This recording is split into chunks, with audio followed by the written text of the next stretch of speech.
Of a council-run crematorium apologised today after a bereaved mother was fined for overstaying her time at her baby's funeral service.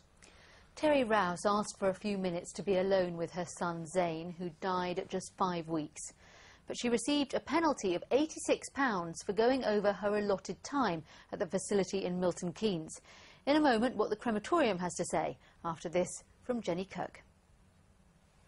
Born on the 5th of March this year, Zane Smythe only lived for 5 weeks, dying from sudden infant death syndrome. His funeral was in July. At the crematorium, his mother Terry stayed behind to mourn her son. She didn't want to go on camera today. Terry just found it extremely difficult to actually say goodbye. She wanted to just have that moment alone with him and be able to say those last words and be able to give him his last kisses and his last hug, in a sense. 30 minutes is allowed for each cremation here at Crow Nhill Crematorium, run by Milton Keynes Council. Zane's mother stayed 10 minutes too long. No one told her that it would cost her £8.60 a minute. It just made our hearts sink, really, when we read that, because the day had gone as best as it can and as smoothly as it can for him, and it was such a lovely sending off for him. And then we found out that someone's charging us 86 quid just because we wanted to say goodbye. Despite his experience, Leroy Smythe understands the need to limit the time at crematoriums, but is calling on Milton Keynes Council not to penalise grieving relatives, but instead to support them. Maybe talk about them about an extra cost or something, or even take them through to another room. It's just, I don't know, just no compassion about it. Well, Chris Lundy is Principal Environmental Health Officer at Milton Keynes Council, which runs the crematorium. How can you justify charging this amount for a mother to spend an extra 10 minutes with her dead child? Well, we can't justify the charge in this case. I mean, we have to say we're extremely sorry. There's a mistake made, but I have to say that no charge has been invoiced to the family at all. What we're very concerned about is that we provide a facility that we're flexible with that provision. And in this case, there was no pressure on the mother at the service to leave the crematorium early or anything like that.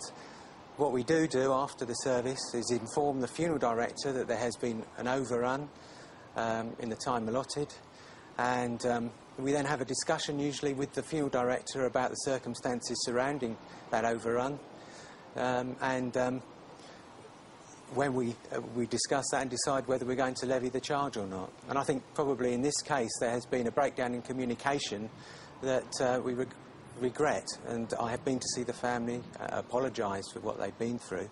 I know you have waived... As I say, we're not charging. I know you have waived the charge in this case, but in what circumstance would it be OK to charge people that amount of money for just staying a bit longer at a funeral? They're all bereaved people coming to the crematorium, aren't they? They are. I mean, the difficulty we face is that because of how busy the crematorium is, services are running one after the other throughout the day. So that if any service overruns, it has an impact for the rest of the services that day. And we do provide longer services for no extra cost, and we do allow people to hire the chapel for additional time as well. So where they want more than half an hour, we have 45-minute services that they can book, and we also have you can book extra time as well in advance, because it may have an impact. Sorry, we have to leave it there, but thank you very much, Chris Lundy. The rail strike on the main lines in East Anglia is still on tonight, despite a day of talks between National Express and the unions. And the situation could get worse if there's no settlement. Our chief reporter, Kim Riley, has been following the developments today. And, Kim, it's becoming even more complicated. That's right, Stuart. A third union has now entered the fray. It's the White Collar Transport Salaried Staffs Association. The union says its members have voted by a majority of 3-1 for industrial action. Well, last week's two-day strike saw stations deserted, just 100 out of 1,800 trains running. The union's now saying that if booking clerks and others walk out from next week, as is being threatened, it could bring an even more complete shutdown, an even bleaker picture for commuters. So there's no chance that they can sort this out this evening, presumably? Well, I don't know. The mood music certainly hasn't been very encouraging, Stuart. The TSSA criticising the high-handed management style. Its members were no longer willing to pay the price for management failures in terms of job losses and reduced conditions of service. ASLEF cites a total mistrust between its drivers and the company. It says the dispute's not just about pay, it's about very poor industrial relations at National Express. And the RMT General Secretary Bob Crow, who seldom minces his words, says the company's milked every penny out of this franchise while treating their staff like dirt. The company, though, says it's offered a realistic salary increase, an above-inflation increase, at a time when many companies are actually imposing pay freezes. With the strike as yet still on, we talked to commuters tonight arriving home in Chelmsford. It means that if you want to pop into London for just a quick meeting, it takes up at least half a day of your work, so it's a big inconvenience. People are getting upset, I hear, because, you know, people are losing their jobs, aren't they? And then, you know, it's very difficult to find work nowadays. And should they be, you know, asking for, 2.5% or something? I'm not really sure. I've looked at the timetable, and for me personally, I should be OK again. I can patch together a connection to get home, so I'm OK. I'm not happy. It means I'm going to have to get up a whole hour earlier to get that one train, which I hope is running, but I'm not happy now. Well, an RMT official told me not long ago that the talks today had been intensive, and of course, while they talk, there's still a hope of a settlement. Kim, thank you very much. And if you're getting caught up in this disruption this week, we would like to hear your story. Have you found a way round the strike? Are you still able to do your job? You can phone or you can email the details on the screen. Cambridgeshire police have been criticised in an official report for storing forensic evidence in a fridge alongside takeaway meals. They've also been rapped for the way they treat people in custody. The force has promised to tighten up its procedures. This report from our Home Affairs correspondent Sally Chidzoy. DNA samples are routinely held in fridges and freezers in police custody suites. But when inspectors opened one fridge at a Cambridgeshire police station, they were shocked to find a half-eaten takeaway and raw meat amongst the evidence. There were in some fridges half-eaten meals, meat and other foodstuffs that clearly were nothing to do with evidence.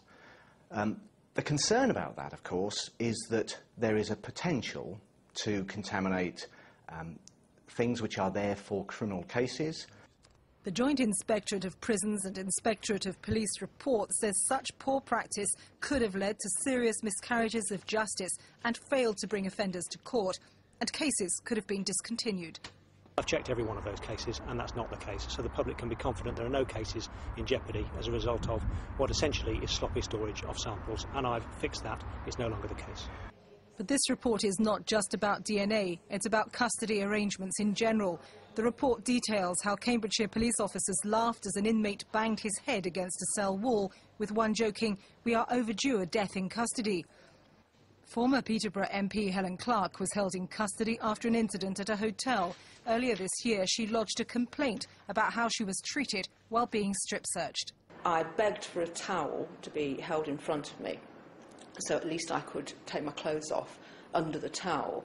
And I had the humiliation of the female police officers having to pick up my knickers from the floor. A culture of humiliation. Make no mistake about it, they all knew that I was arriving, they were enjoying it. Everything was done in a very, very public way. Helen Clark was given a conditional discharge after being found guilty of using threatening words and behaviour. She's lodged an appeal. The report describes how another distressed female detainee had to give details of a miscarriage to the custody sergeant in the presence of 6 male staff. Cambridgeshire police say they're undergoing a cultural change to ensure their staff treat people with integrity, respect and sensitivity. Sally Chidzoy, BBC Look East, Cambridgeshire.